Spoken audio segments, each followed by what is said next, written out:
Jadi di istana itu ada 5 kelompok, Mas, dan semua mendesak si presiden ini. Jaluk ngene, kudu ngene. Dia sangat terjepit di antara 5 itu, maka dia ingin ketemu bapaknya itu tadi. Ketiga. Sementara ini masih saya tolak. Sementara ini, ya. Saya pikir harus selesai pilkada dulu. Kecuali dia membuktikan kepada saya bahwa dia konsisten dengan perjanjian kesepakatan yang tadi.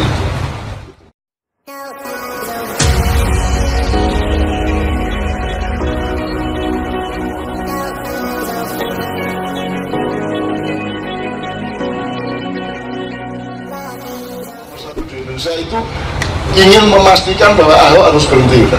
Ini ngerepotin gitu, membebani. Susah orang Kristen jadi susah ada dia.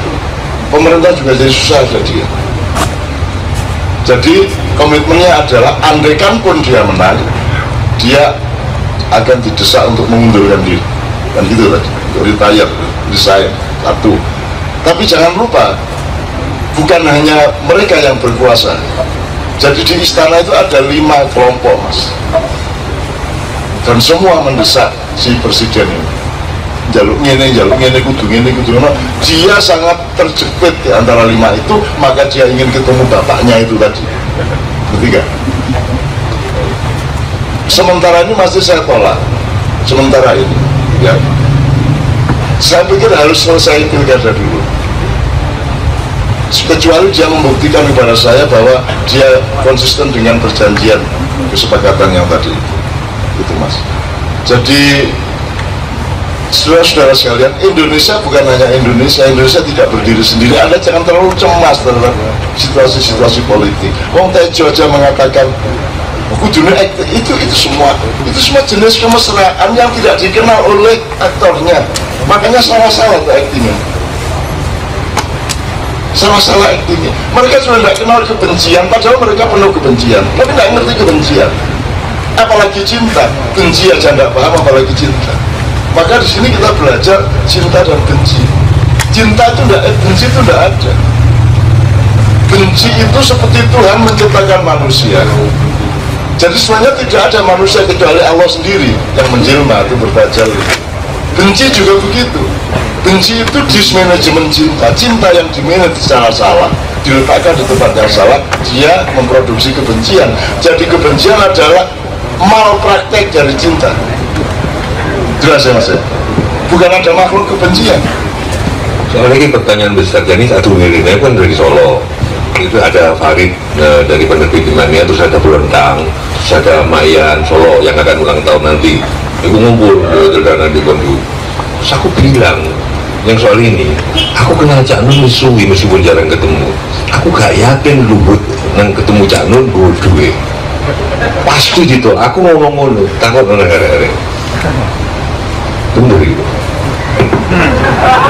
DPS saya kan manusia berubah, saya ngerti. Lu semua ngerti loh. Gini, itu adegannya itu bagaimana sih orang ngasih duit itu? Bicaranya gitu, aku orang muding caranya. Anda pikir saya nggak mau duit? Mau dong. Ya mau dong. Tetapi kemauan dan kebutuhan saya terhadap uang itu hanya ujung jari kecil saya dibanding harga diri saya.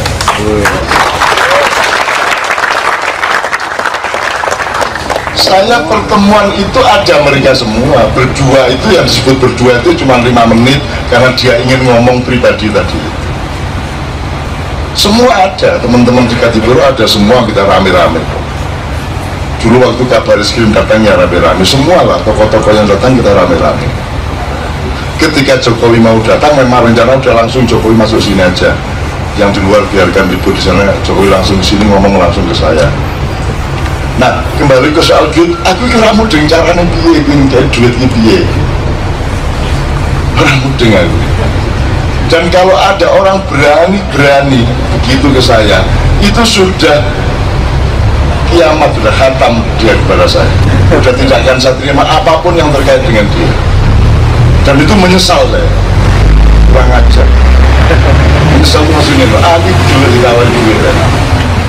Aku pernah nyobek cek itu 3 miliar. Surabaya waktu Gus Dur jadi presiden, karena orang itu akan beli pulau untuk judi dan nanti akan jadi perjudian internasional, terus saya akan dapat 450 juta per bulan ya. Terus aku pokoknya bagaimana cara saya minta ke Gus Dur, ada surat izin dari Gus Dur, KTP Gus Dur, dan saya bilang sama dia, ya Allah sampean kuruh kalau aku butuh duit, aku iki nggak sekolah gak tadi lo sampean gue duit, saya ini kayak senengnya hatiku, cuman aku gak wani Cak, Mas, Pak, aku ini gak wani, jadi kapan-kapan ketemu aku itu traktir rawon naik, kalau tak suka ini Mas, kapan-kapan traktir makan aja, ini aku gak wani, jadi butuh namun tapi gak wani. Dan kalau saya ingat itu menyesal sekarang, aku tak suka ini, manggal kalau saya ini, kok tak suka gitu, karena saya manusia. Kalau saya malaikat saya tidak menyesal, saya manusia, saya menyesal. Tapi kalau kemudian datang lagi di kamera pasti saya tolak lagi, enak aja. Saya menyesal, tapi itu cuma 5-10% dari hidup saya. Yang menang adalah yang mainstream, yang 90% dari hidup saya. Di sini loh ya, ono arek wedok ayu sampai digongkon ngeterno, ojo kok di ngene, terus akhirnya diterno Pak Ilyas. Nah, kira-kira aku menyesal nggak? Ya menyesal, aduh kurang ajar enak Pak Ilyas ini. Tapi mau marah itu komennya ya tetap Pak Ilyas yang tak ngomong. Ngerti nggak? Itulah hidup, gitu loh. Jadi tolong jangan indikasi dijadikan fakta. Indikasi pun apa indikasinya gitu loh. Enggak lah. Itu loh Jo, apa mana Jo?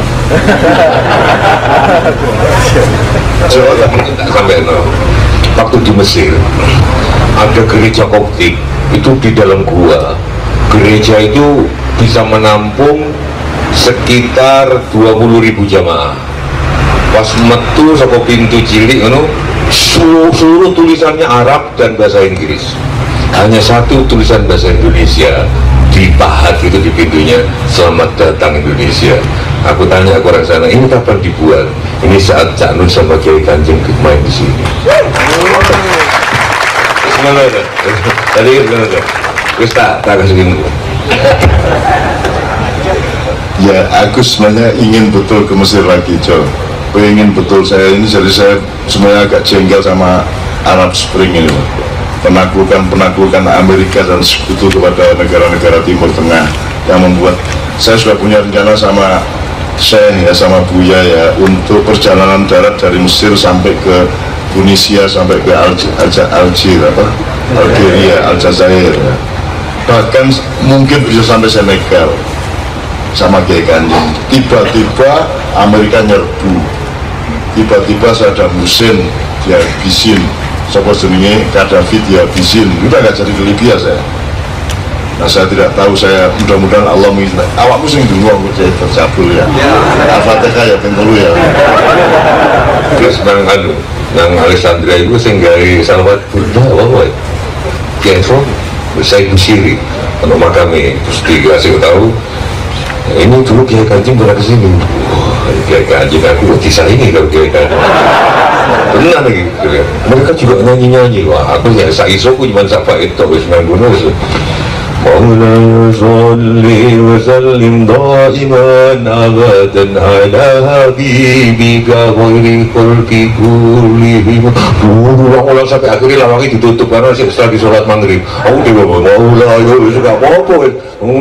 Masa aku kalah karo Kiai Kanjeng. Ini sebenarnya ya saudara. Jadi anggur tempat sing tak tekan jancuk jangan tekan kiri asu tekan ya. Ya ini untuk pengetahuan, jadi memang Burda itu diciptakan oleh Syekh Imam Busiri. Saya tidak tahu persisnya berapa abad setelah Rasulullah.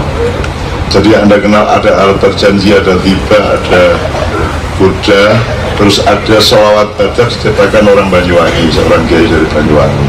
Tapi sholawat yang paling induk adalah sholawat Nariyah, diciptakan ketika Rasulullah masih hidup oleh Syekh Nariyah, oleh Syekh At-Tunisi. Kemudian disebut sholawat Nariyah. Erek nariah bareng-bareng ya. Allahumma sholli sholatan kamilatan wa sallim salaman kama ala sayyidina Muhammadin al-hadi al-mahlu bil-wadu wa tanfariju bil-khurabu wa tuqadha bil-hawaiju wa tunaru bil-rawaiku wa husnul rawati mimma yustasqal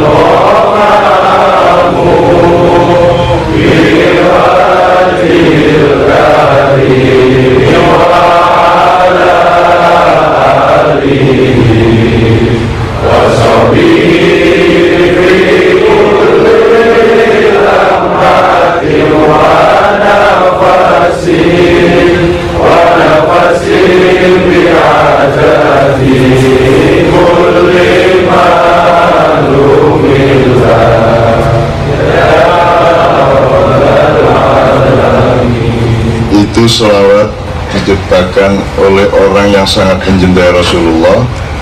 Kemudian pada suatu malam dia membaca selawat itu sebanyak 4.444 kali, gak usah ditiru.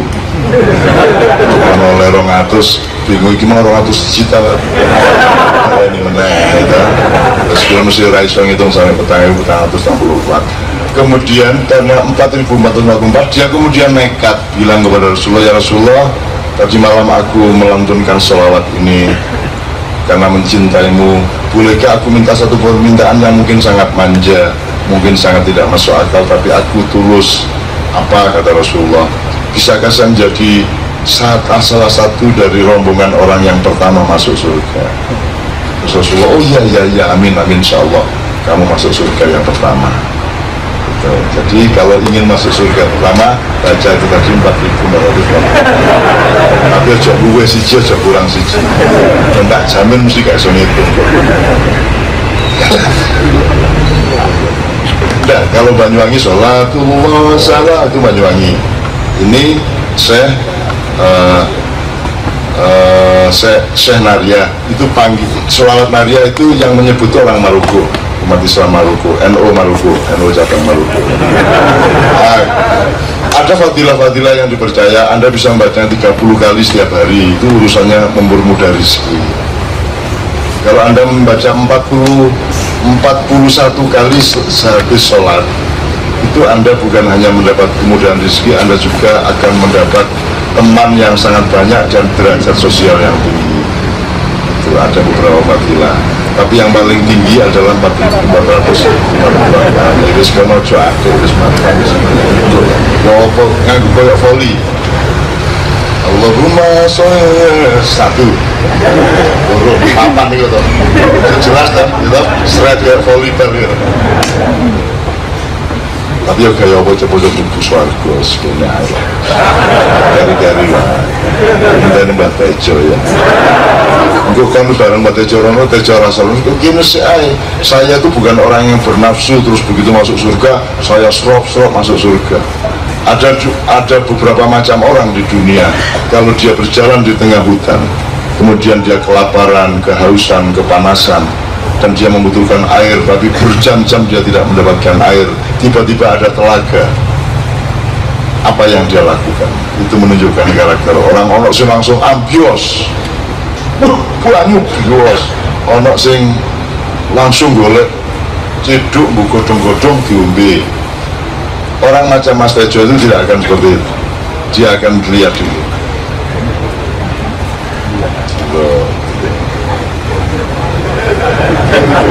Kira-kira menurut jadi bujune wong dipantun.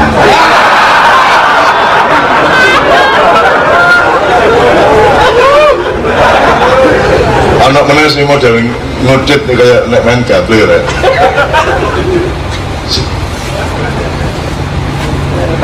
Dirasakan dikit-dikit karena jelas sudah ada airnya. Untuk apa Anda bernafsu menikmatinya? Jelas Anda masuk surga, untuk apa Anda bernafsu? nikmatilah belum masuk surga tapi dengan kepastian akan masuk surga, itu lebih nikmat daripada kalau Anda langsung ambios. Ejo bahkan tasawufnya sampai tingkat gelap banget. Lanjut aja.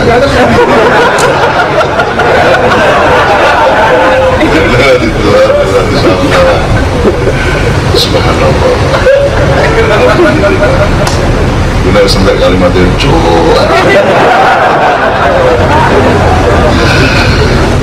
Oke, saya pungkasi dengan ini. Jadi Kiai Kanjeng memang alhamdulillah sempat berselawat sangat cukup lama, hampir 2 jam di masjidnya Syekh Imam Busiri dengan Syekh yang sekarang memimpin masjid itu.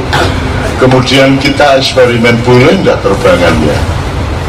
Jadi ketika kita selawatnya menghubungi makam itu, menghubungi makam itu di belakang masjid. Jadi ya di belakang masjid kita menghubungi itu, terus dilalah selawatannya itu apal kabar. Jadi yang menentukan selawat apa itu sisa ini. Tapi dilalah sing ditentukan itu kan cara Allah melindungi Kiai Kanjeng. Kiai Kanjeng bukan ada selawat, apalnya ya 4-5 lah paling kan. Dilalah sing dilantunkan oleh Syekh di Masjid Imam Busiri itu sing arek-arek kabar-kabar. Sholatu minallah Sayyidina Nabi Sallallahu Alaihi Muhammad ya. Apal kabeh, jadi Porosius dia bersemangat. Wah, ini siapa mereka ini? Orang entah dari negara mana, sholawatan apal. Kan dia merasa bangga, wong dia penerus Imam Busiri. Terus jadi dia yang referen, teman-teman yang kur. Dan ketika teman-teman kur jadi begini, misalnya ini, misalnya Ya Allah biha, ya Allah biha, ya Allah bi khusnil khatimah, sholatun minallah bareng. Jadi ketika anak sholatun minallah dan ini tangannya ibu aja gitu. Ini berarti orang musik ini. Saya komisi bil musik mungkin Allah. Mada musik mada. Agak oh tafadhol. Terus langsung fan mat. Lari ke bis ambil terbangnya. Wes arek melbu terbangnya disingitan ngene iki. Begitu kur menet aku langsung warna aku ya Allah. Jadi kita terbangan di Sungai Nil pakai perahu. Kan dulu kabeh wong di sekitar di kiri kanan Sungai Nil. Sopo ya jin kok. Selawatan terbangan pakai perahu itu loh mas. Jadi orang Mesirnya yang menjalanin perahu, kita yang selawatan. Masya Allah, itu dikabulkan. Karena itu saya batin. Pada suatu dulu saya sama Buya, saya diperkenalkan sebagai Menteri Kebudayaan Indonesia oleh Buya.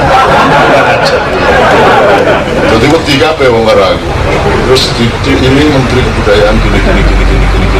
Terus saya bilang sama dia, saya kapan akan datang ke sini lagi, saya ingin naik perahu dengan anak-anak saya, dengan teman-teman saya berselawat. Dikabulkan sama Allah. Benar-benar kita bisa selawatan di Sungai Nil. Jadi, sekarang tolong berdoa Al-Fatihah supaya kita ke Mesir lagi, insya Allah ya. Amin ya Rabbal Alamin. Kita ke Imam Busiri lagi dan melantunkan apa yang belum itu ini di Sungai Nil itu yang dijual ini welek tenan nih, serius welek wombo welek, tapi begitu bengi. Sejak itu terus aku ingat Ranggono bahwa kegelapan adalah keindahan. Ketika gelap begitu banyak yang disembunyikan cuma lampu-lampu itu indah. Maka saya kembali dengan Sastro Jendro, boleh ada warna merah, hijau, putih, tapi ketahuilah kegelapan adalah pelindung seluruh warna. Ya, kalau menurut teori warna hitam itu tidak ada. Yang ada itu putih yang pecah menjadi juta-juta warna, menjadi hijau, agak hijau, gradasi hijau sekian, hijau pupus, hijau mateng, abang, kuning, pink, orange, itu pecahan dari warna putih. Hitam tidak ada. Hitam itu adalah ketika semua cahaya itu tidak mendapatkan cahaya, kan gitu. Itu yang namanya hitam. Jadi dalam teori warna tidak ada hitam. Maka hitam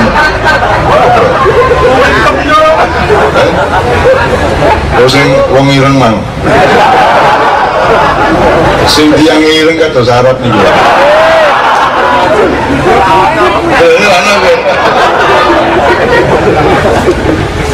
Tetapi teman-teman sekalian, kegelapanlah yang memberi pertolongan dan mengantarkanmu kepada cahaya.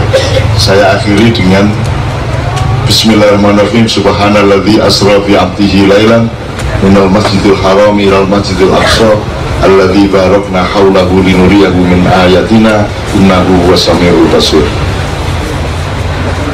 Aku memperjalankan hambaku di malam hari dari Masjidil Haram ke Masjidil Aqsa yang di radius sekitarnya aku beri berkah. Ini sangat sukar ditafsirkan oleh orang-orang syariat. Jadi hidup adalah berjalan dalam kegelapan. Jadi aku kira wono maindut juga.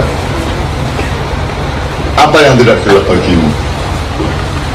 Coba aku tanya, apa yang tidak gelap bagimu? Kamu masih hidup besok pagi? Gelap. Kamu jualan, laku berapa nanti? Gelap. Kamu menanam, akan berbuah enggak?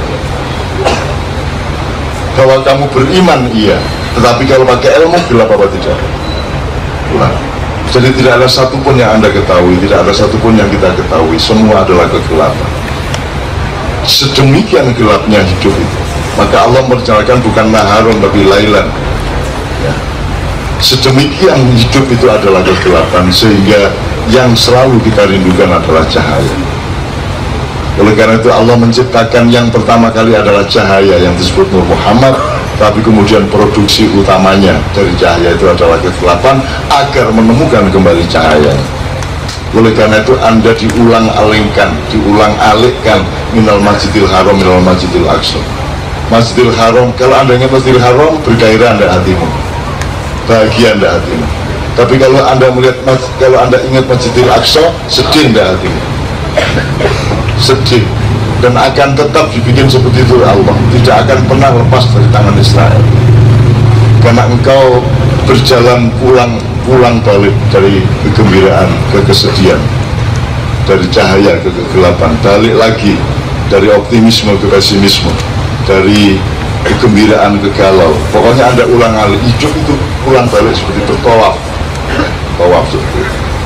Nah teman-teman sekalian, mudah-mudahan malam hari ini Anda bergaul dengan cahaya, sehingga Anda besok mensyukuri kalau ada kegelapan, karena kegelapan yang Anda temui dalam kehidupan sehari-hari itulah yang akan mengantarkanmu kepada cahaya berikut.